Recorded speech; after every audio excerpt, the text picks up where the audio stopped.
G'day, everyone. Welcome to Lubrication Experts. Today, I've got a very exciting interview, which is a little bit different. We're going to go through a non-technical topic, but still something which is super, super relevant to our industry. And I think anyone that's involved in our industry will be interested in the topic material today. Today, I've got Wendy Hakken. Sometimes you will have seen her on social media as Wendy the Oil Lady as well. She's the president of a group called the Crew Collaborative, who do a lot of work sort of promoting, the trades and things like that in the construction industry, but also wider. And the reason why she's able to give some really good insight specifically into our industry is that not only is she the Crew Collaborative president, she's obviously a very busy woman, but also a field-based account manager for CNHI Midwest for Shell Lubricants as well. And so, in both of those roles and in both those capacities, she's able to give us a bit of insight into, let's say, some of the personnel issues and challenges that we are facing in our industry. So, Wendy, the Oil Lady, welcome to Lubrication Experts, and thanks so much for joining us. Thank you for having me. I'm so happy that you have created this podcast for our industry, first and foremost. I had a dream of doing something similar to this at one point, but obviously my career has taken me in a whole other direction of craziness and busyness, which is wonderful. So I love that you have done this, and I'll help expand this in any way that I can. Oh, thank you so much. Well, I mean, let's just get into it. And I think for anyone who's not familiar with the Crew Collaborative, I think a lot of people in the US might be, but especially internationally, maybe not so much. Could you please maybe explain, just at a 30,000 foot level, what it is that you guys are doing and what is really the aim of Crew Collaborative? Yeah, absolutely. So I'll back us up just a little bit because we are new. We're only almost 3 years old now at this point. Oh, wow. As an official 501c3 incorporated non-for-profit.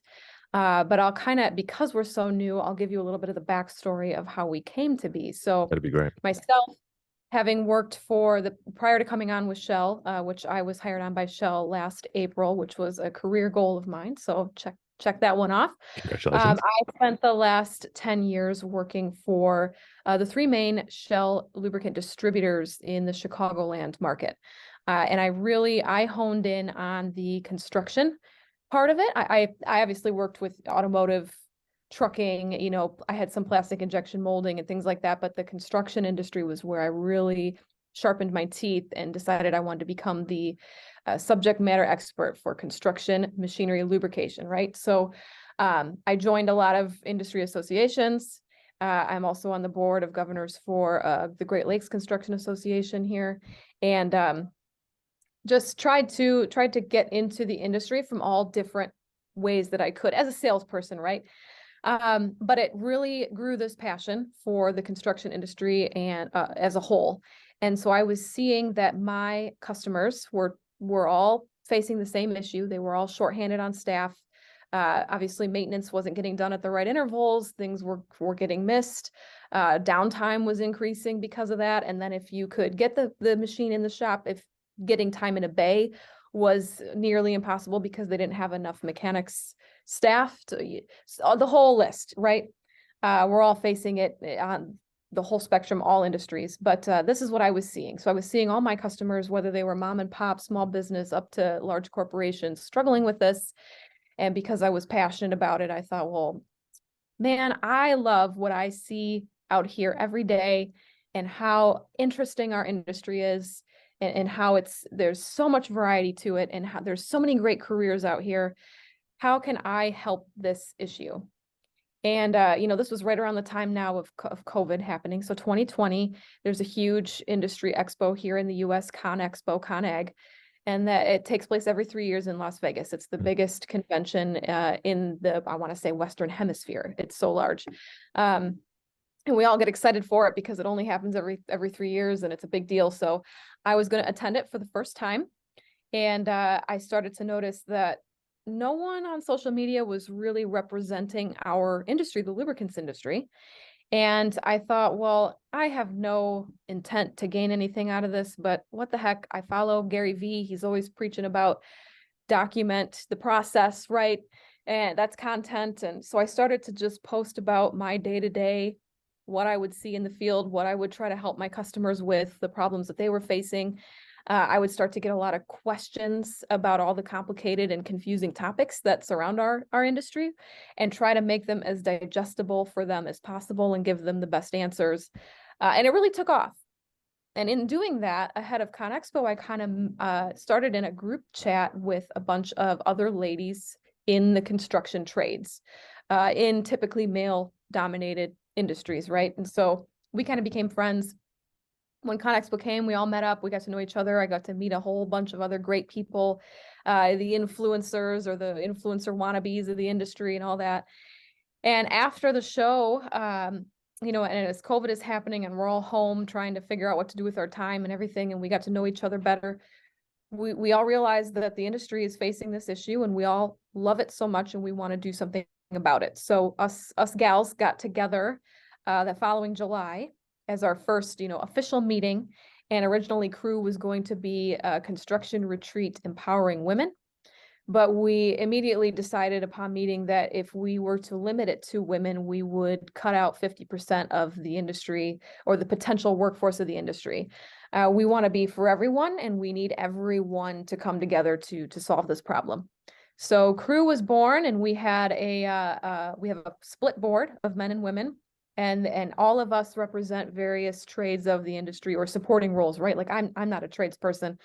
I'm not actually doing the laboring and things like that, but I support the companies, the mechanics, the fleet managers, you know, the maintenance managers and such. And so, but we have people that are heavy equipment operators, we have mechanics, we have superintendents, estimators, project managers, business owners, plumbers, you name it, on our board, so that we get the most diverse view of the industry as a whole and the best representation of the industry as a whole.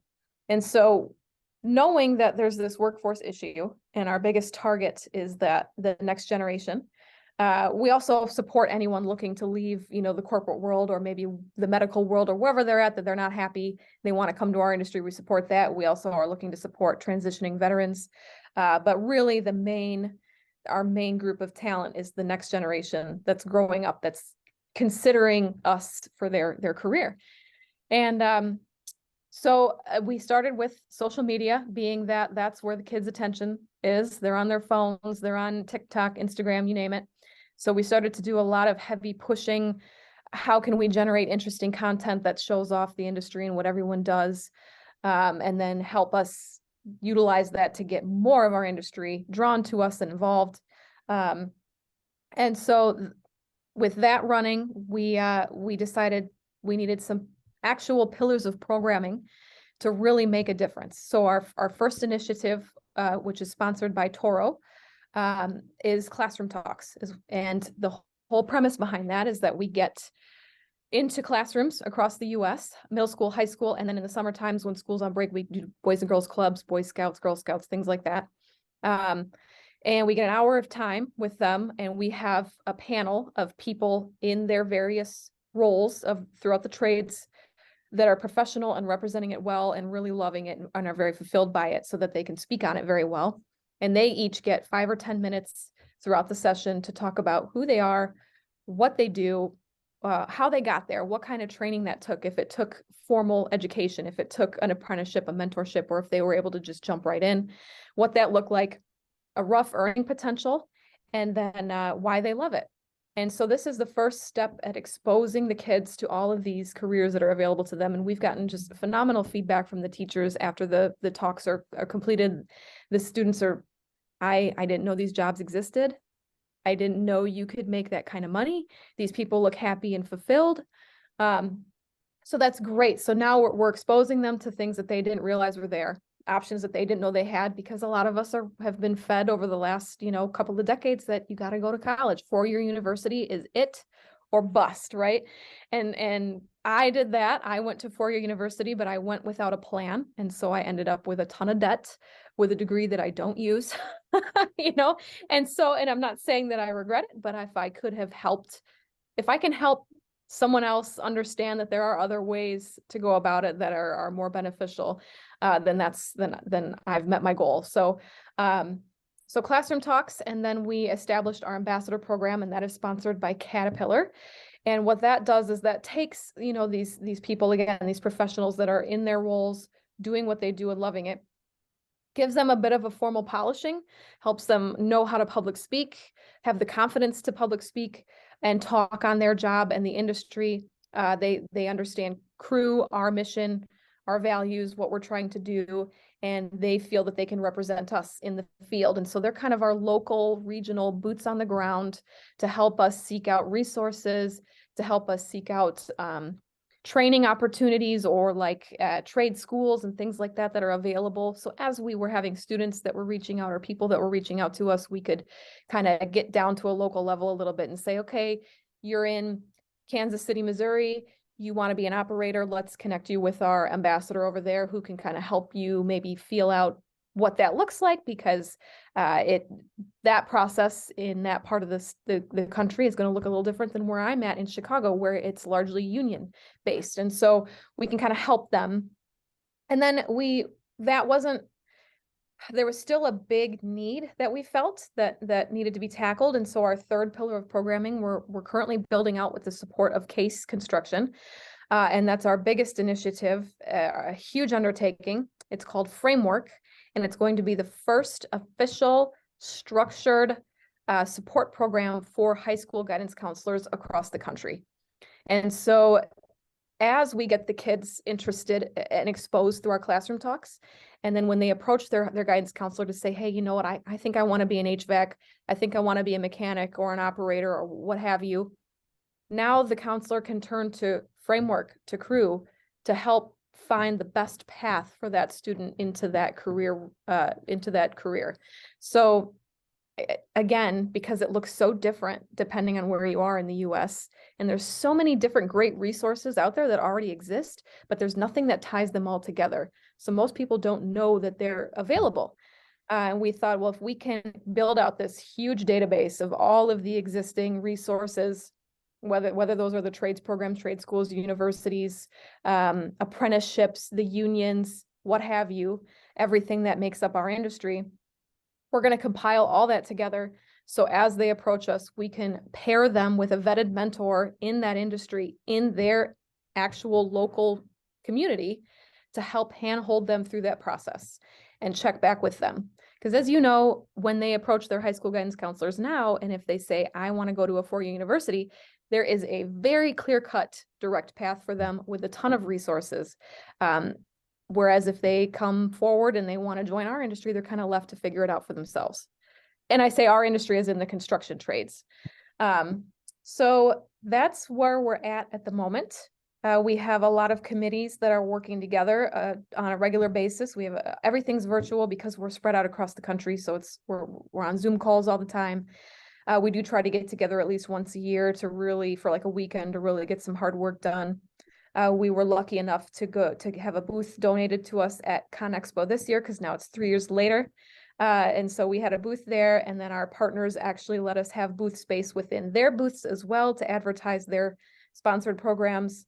And our whole goal with that was to really build out our database, our network. We're always looking for monetary support, right? Because we are a nonprofit, we're all volunteers.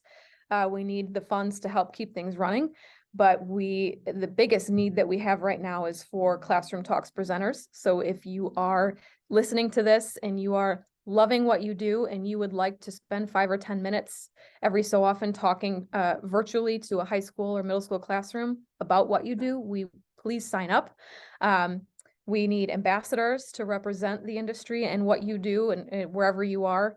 We're currently US based. We are actually having a call later this week with potential contenders to start the first Canadian chapter. And our goal is to build this out across the world, over the next many years, once we have everything rolling and solid here in the US. So that way we can kind of just copy and paste as it applies. But so yes, so ambassadors, please sign up. And then if you or your company have mentorships, internships, job shadow opportunities, maybe employment opportunities as people come right out of high school, we need you to reach out to us as well so that we can add you to that database of resources as we build this out. So that's Crew Collaborative in a nutshell. Wow. That was a big big overview, big backstory. I'm sorry that was long-winded. No, that was awesome. And that is, I got to say, that is deeply impressive. What you guys are undertaking, and sort of the breadth of the programs, but also the depth of the programs is really impressive to see. Also, the public speaking training is obviously paying off, because that's probably the most articulate answer I've ever been given on this podcast. So, Great.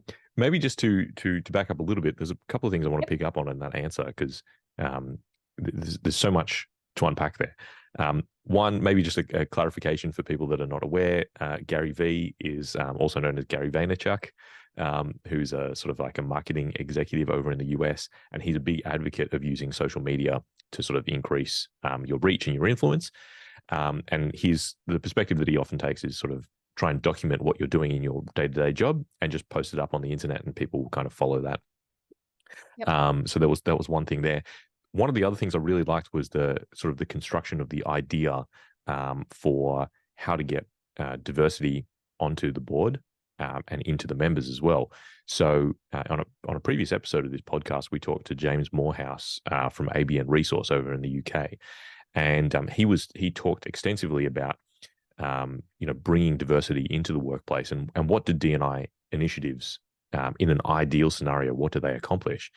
And specifically, with you guys being able to ensure that a whole bunch of different job functions are represented on the board to get their different perspective, I think is like the perfect example of diversity of perspective and of thought, really being additive to the process. I think that was really great.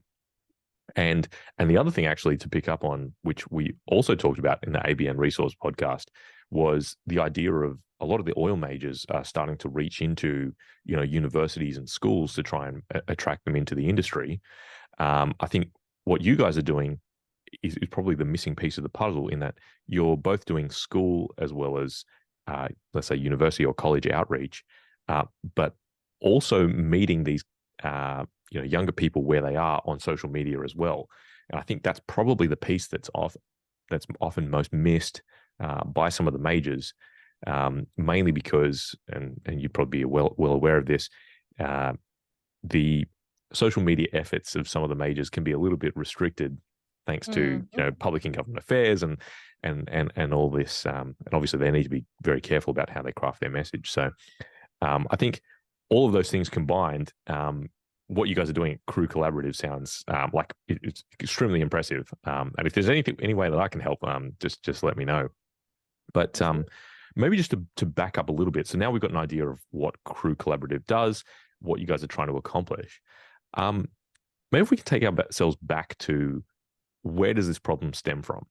So you guys identified a problem that, we have a shortage of labor in the construction industry, but also the related trades associated with the construction industry. And that's something we're feeling in Australia as well. And I know, speaking with people internationally, that's very much the case.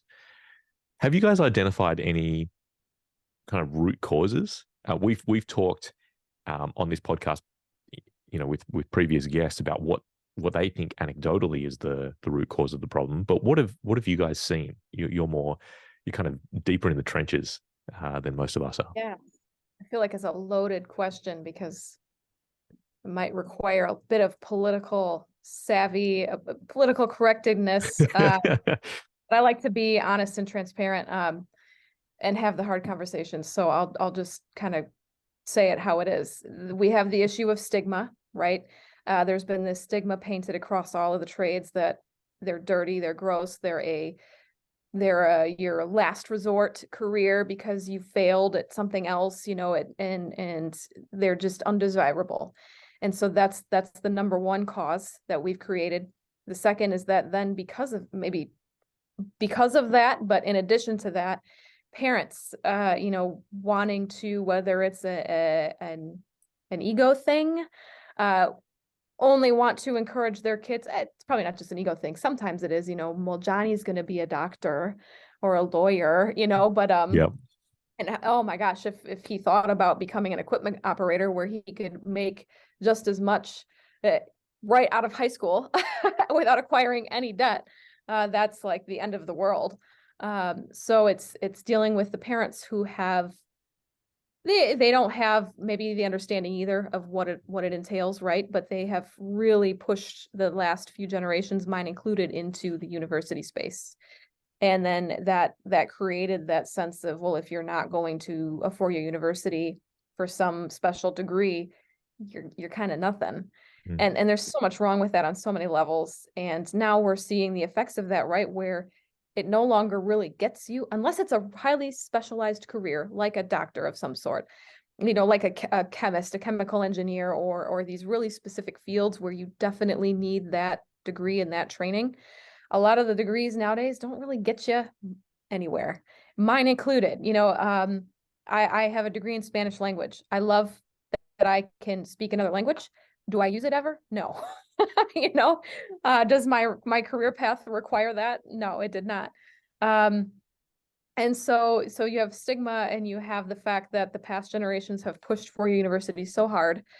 And now we have the issue of exposure. And so the kids just don't know that these jobs exist.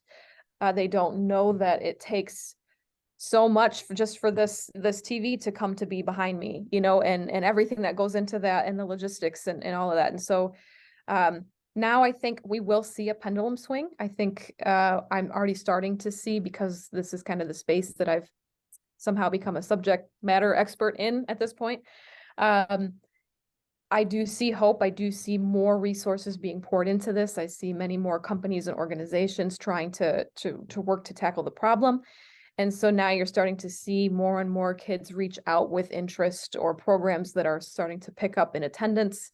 One thing that we did with the construction association that I'm a part of is a while back, we'd attend the career trade fairs at the local tech schools here. And we had like baseball cards, made up that had just a kind of one of your more common trades jobs. And then on the back, it had your earning potential, what kind of training, things like that. And when we would be at these career fairs, the parents would find out that we were with construction and just kind of like steer their kids away. But when we would show them these baseball cards with the earning on the back, the wages, I mean, their jaws would hit the floor about the money that can be made in the industry and everything. And then it was, okay, well, maybe we should explore this and look into this more. And I think the kids are seeing that. And we're also coming into the first, millennials are the start of it, but now Gen Z especially. They're the first generations that are less motivated by money and earnings and more motivated by purpose. And so being able to explain it to them that this is this career, this is this job, and this is how it impacts our society, our community, and how you can be a part of it. And that's what resonates with them. And I'll agree. I'm an example of that. I absolutely loved finding how important lubricants are to everything around us, and oil in general, right? How it's literally everything for our society. Your toothbrush required oil to come into existence. And so that for me makes the job so exciting, and knowing the important roles that we play in keeping everything running, keeping our societies running and going. Yeah, that's amazing. I mean, it'd be interesting also to see what role kind of safety, I guess, has to play in this as well, because I think, part of the stigma, aside from the jobs being, dirty and all the rest of it, is also that a lot of these jobs were unsafe. And, back in the 60s and 70s, that was probably true, to be fair. Right. There were a lot of workplace hazards, but, workplace safety has come so far in the last 50 to 60 years that realistically, there is still danger associated with any of these jobs, but the danger minimization has gotten to the point where we don't need to really maybe it's not as dangerous, right? In fact, sitting in your chair staring at a computer for 8 hours a day is probably more dangerous for your health, if anything else. Yeah. So I think what is interesting about you is that you're able to sort of bridge the gap, specifically between the construction industry, which is where Crew Collaborative is sort of focusing its efforts, but you also have your foot in the lubricants industry as well. How have you seen these same dynamics play out with our industry specifically? Like, anecdotally, I found it's very hard to attract people into our industry. And most of the time when you talk to people and you say, how did you end up in the lubricants industry? The answer is almost always, oh, by accident. I never meant to come here. So how do we get people into our industry on purpose? It's a great question. And it's something that I've kind of dreamt about a bit or thought about in the last few months about what is going to be my next move after my term as president with Crew. Figuring out how I can take the same concepts and apply it really specifically and dig into our industry, the lubricants, the oil industry, because we probably have the worst stigma of all. You know, we're big bad oil, and big bad oil is still absolutely necessary and important for civilization. And how can I help change that stigma and use my platform and what I've learned through Crew over here on this side? But you're absolutely right. And it affects us in so many ways. I mean, I see it with my customers, and you and I were talking before we started. Because there's such a shortage of maintenance managers, equipment managers, mechanics, things like that on my side of the lubricants industry. Services are not being done on time. Machines are being pushed much harder because they're not being serviced. So those lubricants have to hold up. So now you're trying to convince someone to purchase a more robust product, more expensive product, because it's not going to get changed as often as it needs to be because there's no staff to change it, right? Same thing goes with the equipment coming in for service. So if that, applying it again back to the construction industry, if that excavator building that bridge or what have you isn't getting serviced, what's happening to it and how much of a risk is it for a major failure? And now safety is at risk, right, for people on the job, plus costly downtime, plus in slowing down the job. Trying to find someone to bring it in for service on time or service it in the field. And then, I mean, it's just, it plagues us. It plagues us on so many different levels. And you make a great point. Safety definitely comes into play there.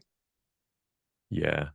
Yeah, it's such a hard one, I think, for our industry, because like you say, you know, we kind of have that association with big oil and all the environmental baggage that sort of comes with that.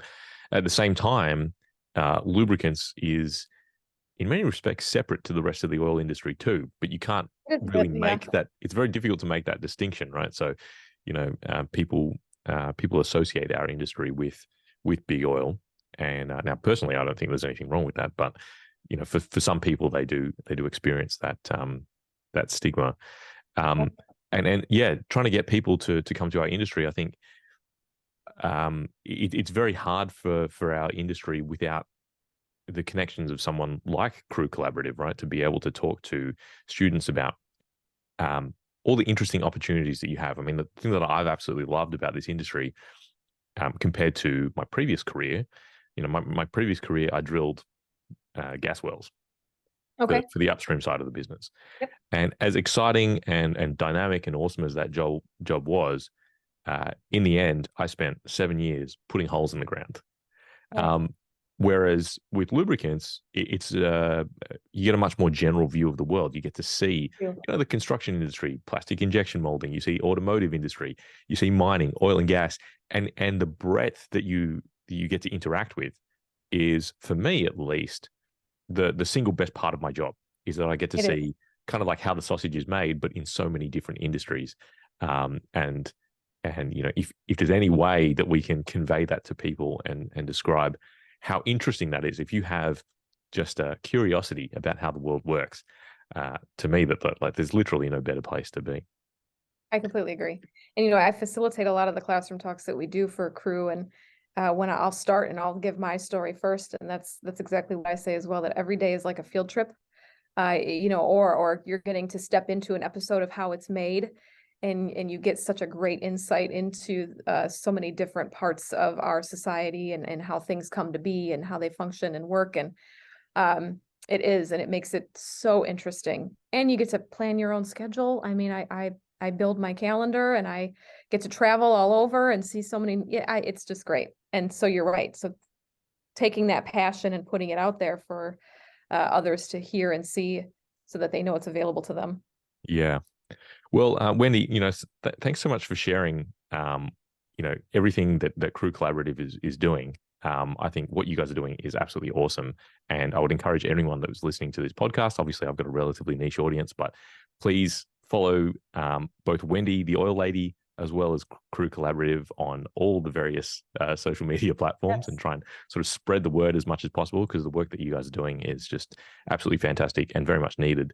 Frankly, I wish there was something like it in Australia to promote some of the trades Well, we might outside get of the there mining pretty industry. soon. Yeah, yeah. And when we do, we're going to need a board. So I'll have you as the first contender. Well, there you go. I mean, Australia, we face an interesting one where the mining industry is a very, very popular place to go to. So there's a very clear pathway if you want to be a tradesperson, and that doesn't really have the stigma associated, because everyone is well aware in this country of how much you can earn, Sure. out doing fly in, fly out work in the mines. The challenge for us is that every other industry gets left behind, Okay. because mining kind of hoovers up all the talent, and for the rest of us, we're struggling to figure out ways to attract people into these industries. But some of the insights that you've provided today, I think, are going to be really helpful to people to understand how to shape that conversation. And yeah, like I said, if people please follow Wendy. Probably our audience is probably going to follow you on LinkedIn, but elsewhere as well. So Wendy, thanks so much for your insight, and I hope we'll talk again Thanks soon. for having me. You got it.